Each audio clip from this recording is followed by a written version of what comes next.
All right, so now we're going to move away from tape diagrams and we're going to use rectangular arrays, and we're going to use these to show the distributive property. You've worked with distributive property before, and this is more of a visual so you can understand why we hand out things or we distribute things. So for those that like the algebraic way of doing distributive property, that's fine, but this serves as a visual for those that are still struggling and really need to see the concept. So here we have three groups of 3 plus 2. So I would begin by labeling my 3 here, and then I have my 3 plus 2 down as the length. And the way this reads is I'm going to start with the bottom first. I need to create 3 rows.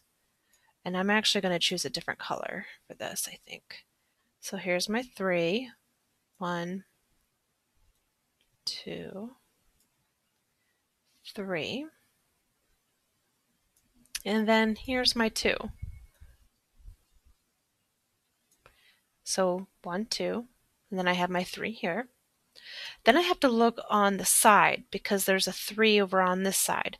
And I'm going to go ahead and make my 3 columns with a different color. 1, 2, 3.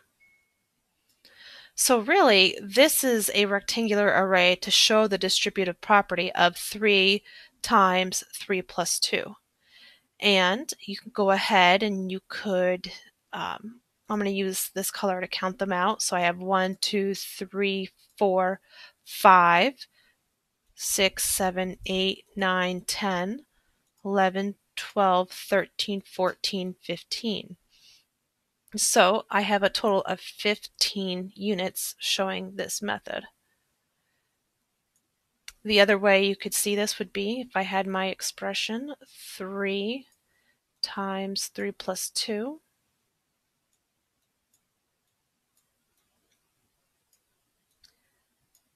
Distribute means to hand out, so I'd hand out the 3 to this 3 first. So 3 times 3 is 9.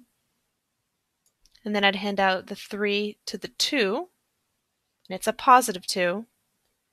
So that's 6. And 9 plus 6 is 15. So both methods check out, the visual rectangular array or using the standard distributive property method. But now we're going to move away from whole numbers and we're going to add a variable in there. So I'm going to go ahead and make my visual model again. So here we are. And it's the same thing. It's 3 groups of x plus 2. So I'll put my 3 on this side and my x plus 2 here.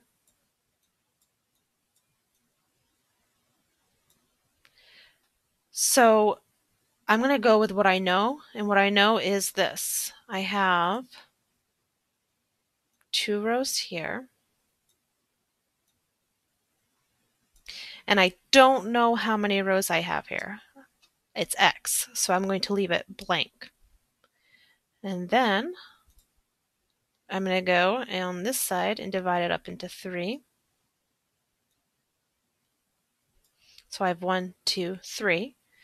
And now I can find out my total, what my solution is.